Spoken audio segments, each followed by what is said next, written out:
All right, Champions League playoffs. You ready for this? Always. We're diving deep into Feyenoord versus AC Milan. Second leg. Things are going to get interesting.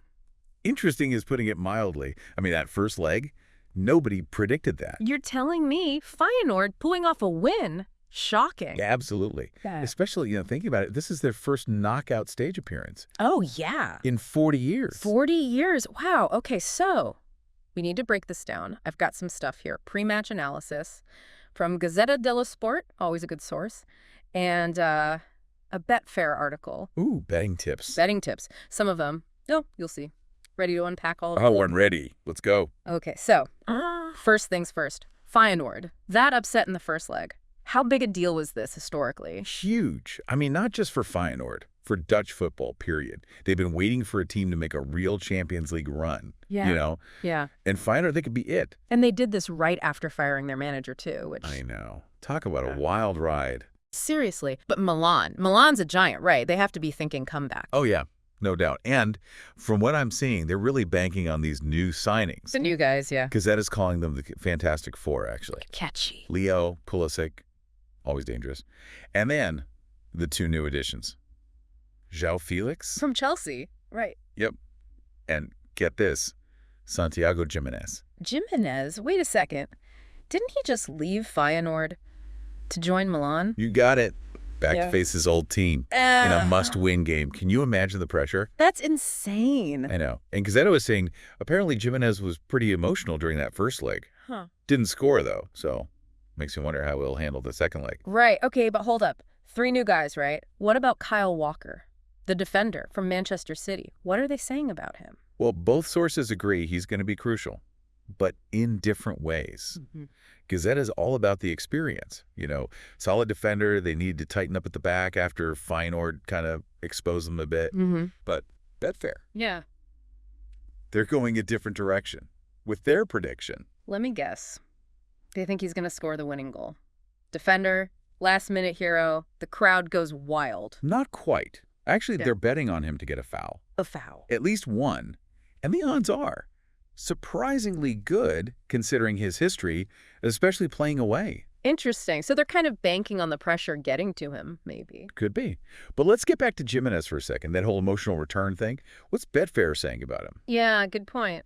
Well, they're not predicting goals, actually. They're going for shots. Shots. Over 2.5 shots, specifically for Giménez.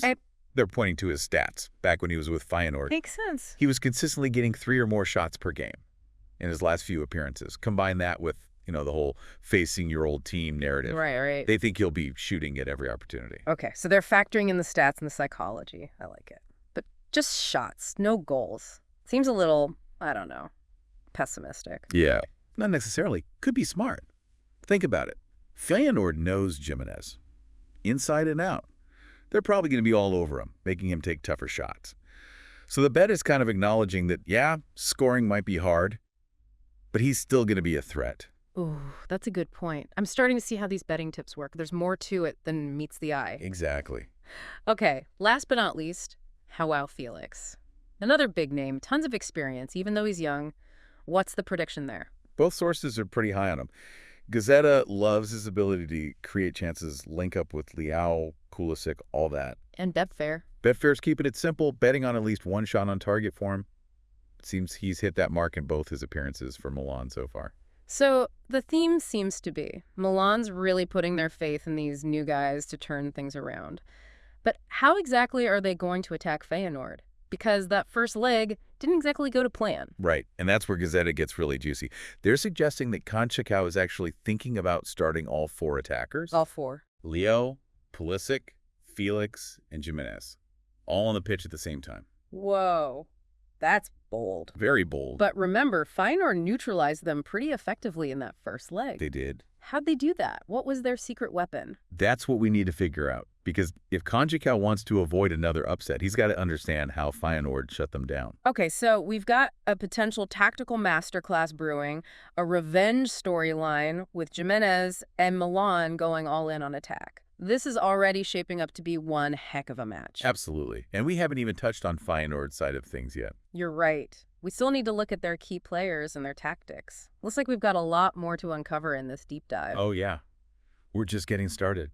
Welcome back. We're digging deeper into Feyenoord versus AC Milan. Milan's Fantastic Four and all those wild betting predictions. I am so ready for this match. But before we get totally carried away by all those big names, let's not forget Feyenoord pulled off that upset, and something tells me they're not just going to roll over. Oh, absolutely not. And to really understand how this second leg might go, we need to look at how Feyenoord managed to basically shut down Milan's attack in the first place. Okay, so tactics time. Give me the breakdown. Well, Gazzetta really emphasizes Feyenoord's defense. Super disciplined. They play a compact 4-4-2, clogging up the midfield, not letting Milan get those dangerous through balls to Lyo and Pulisic. So they cut off the supply lines. Smart. But Milan must have tried something different, right? They didn't just, stand there and take it. Oh, they tried. But Feyenoord's center backs, Gernot Trauner and David Hanko, they were amazing, reading the game, anticipating interceptions, Trauner especially, rock solid. Sounds like a real leader back there. Anyone else we should be watching for? Definitely. Let Cherel Geertruida. He's the right back. Yeah. Had the tough job of marking Lyo, and he did it well. All that speed and skill. But Geertruida kept him pretty quiet. Coursed him inside where Feyenoord had more cover. Impressive. So Feyenoord's defense is a well-oiled machine. But their attack, did they just sit back and hope for the best? Not at all. They definitely weren't afraid to go forward, especially in the counter. Orkun Kuksu, their captain, the midfield, he was running the show. Tempo, passes, really dangerous stuff. Okay, Koksu. Got it. Sounds like he can unlock a defense with one pass. Exactly. And don't forget, Giménez is gone, right? Yeah. But his replacement, Igor Paixão, he's got some serious pace, caused Milan's defense all kinds of trouble with his runs. So even without Giménez, Feyenoord's attack can still pack a punch. What you're saying is this second leg is going to be a clash of styles. Milan, all-out attack. Feyenoord, disciplined defense and fast counters. It's going to be like a chess match. Yeah. Tactical chess match. But it's not just the tactics, the formations. There's the whole mental game too, right? Oh, totally. We talked about Giménez, potentially, all those emotions. But what about the overall team mentality? Feyenoord pulled off a huge upset. They're at home. Their fans are, intense. That's got to give them some kind of edge, right? It's massive. They've got the momentum, the belief that they could do it again. And the quip, that stadium. The crowd can be intimidating. They will be pushing Feyenoord right to the end. I'm starting to see why those Betfair predictions focus so much on individual players. This game could totally come down to one moment. Brilliance, a mistake, even just a referee decision. You got it. And that's what makes it so interesting. It's not just about who's got the better players or the fancier tactics. It's about who can handle the pressure, who rises to the occasion, who takes those big moments. We've talked about players, tactics. What about the coaches? How do their styles compare? Oh, that's a fun one. Stefano Conceição, Milan's manager. He's all about attack, taking risks. He's not afraid to gamble. I mean, look at this Fantastic Four idea. But Arne Slot, Feyenoord's coach, he's more pragmatic, defensive strength, tactical discipline. But he's shown he can be flexible too, adapt to the opponent. So Conceição is the gambler, Slot's the strategist. Yeah, kind of. And this match, it's a test of both philosophies. Can Conceição's attacking style work against Slot's tight defense? Or will Slot outsmart him, find a way to exploit Milan's weaknesses? It's like a battle within a battle. My brain is doing backflips trying to keep up. But it's a good kind of brain bending, like those crime shows where they have to map out all the connections on a big board to solve the case. Exactly. There are so many layers to this match. Tactics, individual stories, the mental game, how the coaches approach it. It's a puzzle waiting to be solved. And the best part is, we have no idea how the pieces will fit together until the match starts. That's the magic of football, isn't it? You just never know. Anything can happen. That's it. We can analyze and predict all day long, but it's the players on the pitch who decide. And that's what makes this deep dive so exciting. We have all this knowledge, all these insights, but we're still on the edge of our seats, just waiting to see what happens. Wow. That was something else. Intense, right? I'm still trying to process everything that happened in that Feyenoord-Milan match. It was a wild one. Tactics, individual moments, and drama. Yeah. I got it all. Before we even get into the result, can we just talk about that atmosphere? At De Koop. Oh, man. Those Feyenoord fans were incredible. They were. You could just feel that energy, especially in that first half. It was feeding the Feyenoord players for sure. Okay, so rewind back to the beginning. Milan, they came out. Guns blazing. Full force. Santiago went for it. The Fantastic Four attack, all in. Exactly. And honestly, for a while there, it felt like it might backfire. Yeah. Feyenoord, they handled that early pressure so well, just like in the first leg.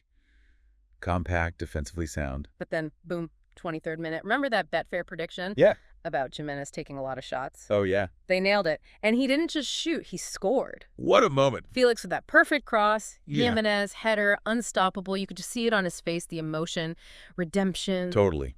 Talk about a storybook return. Amazing. Yeah. And that goal, it just shifted the whole feel of the game. Momentum swung right to Milan. They started controlling possession. The passing got sharper. Feyenoord, they looked a bit shaken. But they didn't fall apart, that's for sure. Nope. They dug in, and then, right before halftime, they tied it up. That Kuksu goal. The midfield magician, we talked about him. Dribbling past two defenders. Unbelievable. And that shot, no chance for the keeper. Incredible goal. And suddenly, the match was wide open again. Totally unpredictable. Second half was Tense. back and forth. Both teams had their chances. Felt like one goal would decide it all. Some amazing defending, though. Crucial tackles, blocks, goalkeepers on both sides made some huge saves. I was on the edge of my seat.